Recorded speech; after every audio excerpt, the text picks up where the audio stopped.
জমি নেই তবুও পিআইসির কাজ হাতিয়ে নিলেন। অভিযোগ উপজেলা প্রশাসন ও জেলা প্রশাসন বরাবরে। শফিকুল বারী, সুনামগঞ্জ প্রতিনিধির তথ্য চিত্রে দেখুন বিস্তারিত।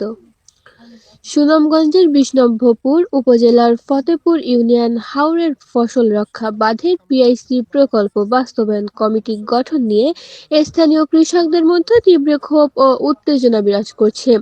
গত ২০২৪ সালে সফলভাবে কাজ সম্পন্নকারী কৃষক সালেহ আহমেদকে বাদ দিয়ে বিতর্কিত ব্যক্তিদের কাজ দেওয়ার অভিযোগ তুলে উপজেলা নির্বাহী অফিসার ইউএনও বরাবর ও জেলা প্রশাসনে একটি লিখিত অভিযোগ দাখিল করা হয়েছে।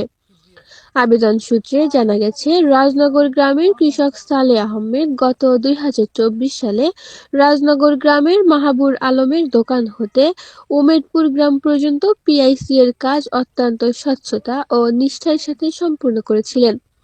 পিআইসি বাঁধ সংলগ্ন আঙ্গালুরি সোনার হাওরে তার নিজস্ব ১১.৯২ একর ফসলি জমি রয়েছে।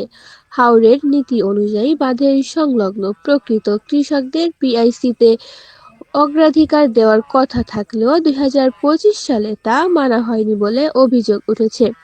অভিযোগে উল্লেখ করা হয়েছে, এলাকার চিহ্নিত কিছু সুবিধাবাদী ব্যক্তি লুৎফুর রহমান ও শাহজাহান, যাদের বাঁধ এলাকায় নিজস্ব কোনো জমি নাই, তারা অসৎ পথ অবলম্বন করে ২০২৫ সালের পিআইসি কমিটি নিজেদের নামে বাগিয়ে নিয়েছেন। স্থানীয় সাধারণ কৃষকদের দাবি, যারা বাঁধের সুবিধাভোগী নয় এবং যাদের জমি নেই, তাদের হাতে বাঁধের দায়িত্ব দিলে কাজের মান নিয়ে অনিশ্চয়তা দেখা যাবে। আবেদনকারী সালেহ আহমেদ ও স্থানীয় কৃষকদের পক্ষে অভিযোগে বলা হয়েছে, বিতর্কিত ব্যক্তিদের নামে বরাদ্দকৃত পিআইসি দ্রুত বাতিল করতে হবে। প্রকৃত সুবিধাভোগী ও আর্থিক জমির মালিক কৃষক সালেহ আহমেদকে বাঁধের দায়িত্ব দিতে হবে। অনিয়মের সাথে জড়িতদের বিরুদ্ধে প্রয়োজনীয় আইনি ব্যবস্থা নিতে হবে। উক্ত অভিযোগের একটি অনুলিপি জেলা প্রশাসক সুনামগঞ্জেও প্রদান করা হয়েছে। স্থানীয় সচেতন মহল মনে করছেন, ফসলের নিরাপত্তার স্বার্থে দ্রুত এই বিষয়ে তদন্ত করে যোগ্য ব্যক্তিকে দায়িত্ব দেওয়া প্রয়োজন।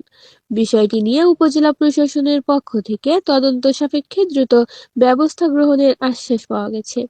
সারা দেশের আপডেট নিউজ পেতে উত্তরের নিউজের সাথেই থাকুন।